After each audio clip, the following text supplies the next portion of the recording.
ഭാരതപ്പുഴ സംരക്ഷണം എന്നുള്ളത് എല്ലാ തലത്തിലും അത് പ്രകൃതിയെ നമ്മളെ സംരക്ഷിക്കുക എന്നുള്ള വലിയൊരു ഉത്തരവാദിത്തത്തിന്റെ ഭാഗമാണെന്ന് ഇന്നത്തെ കാലത്ത് ജനങ്ങൾ തിരിച്ചറിയുന്നില്ല എന്ന സങ്കടമാണ് ഇത്തരം യാത്രകളിലൂടെ ഞങ്ങൾ ഉത്ബോധിപ്പിച്ചുകൊണ്ടിരിക്കുന്നത്. ഭാരതപ്പുഴ സംരക്ഷിക്കുക എന്നതിന് വാക്കുകൾ ലഭിക്കില്ല. കാരണം സംരക്ഷിക്കാൻ നമ്മുടെ പുഴ ബാക്കിയുണ്ടെങ്കിലല്ലേ നമുക്ക് സംരക്ഷിക്കാൻ കഴിയുക. ബാക്കി വന്ന ഒരു തലമുറയുടെ സകല പീഡനങ്ങളും സഹിച്ചുകൊണ്ട് ഒരു തരി മണൽ പോലും അവശേഷിക്കാതെ പ്ലാസ്റ്റിക് ജന്യ മാലിന്യങ്ങൾ കൊണ്ട് വികൃതമായ ഒരു ഇടമാണ് നമ്മുടെ ഭാരതപ്പുഴ എന്നുള്ളത് നമ്മളേവരും മനസ്സിലാക്കി മുന്നോട്ട് വന്നിട്ടില്ലെങ്കിൽ വായുവോ മലിനമാണ്. കുടിവെള്ളം വേനലിന്റെ തുടക്കമായിട്ട് പോലും ലഭ്യമല്ലാത്ത തരത്തിൽ പഞ്ചായത്ത് തലത്തിലും ബ്ലോക്കിലും ജില്ലാ പഞ്ചായത്തിലും നിയമസഭയിലും എല്ലാം പ്രശ്നങ്ങൾ കൊടുമ്പിരി കൊള്ളുകയാണ്.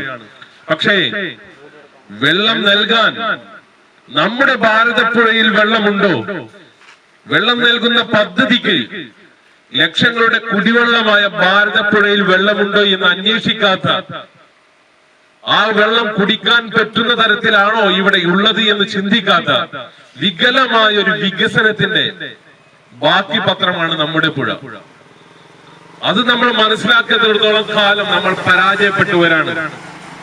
ഇന്നല്ലെങ്കിൽ നാളെ പ്രകൃതി അതിന്റെ തനി നിറം നമ്മൾ കാണിച്ച വൃത്തികേടുകളുടെ മറുപടി എന്ന വണ്ണം 2018-ലും 2019-ലും നമ്മളോട് പുഴ പറഞ്ഞു തന്നിട്ടുണ്ട്, പ്രകൃതി പറഞ്ഞു തന്നിട്ടുണ്ട്.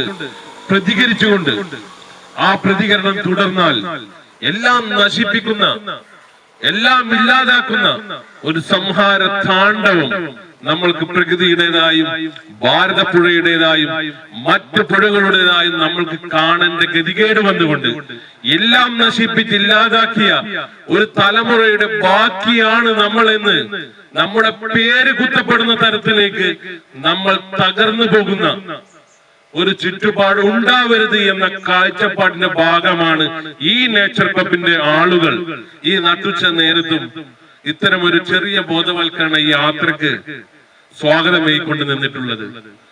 ഈ ഒരു തുടർച്ച, ഈ ഒരു തുടക്കം വിരലിലെണ്ണാവുന്ന ആളുകളുണ്ടെങ്കിലും അവരുടെ ശക്തി, അവരുടെ പ്രവർത്തനം, അതുകൊണ്ട് തീർച്ചയായിട്ടും നമുക്ക് നഷ്ടപ്പെട്ട പലതും നമ്മളിലേക്ക് തിരിച്ചെത്തുമെന്നാണ് ഇവിടെ പ്രഖ്യാപിച്ചിട്ടുള്ളത്.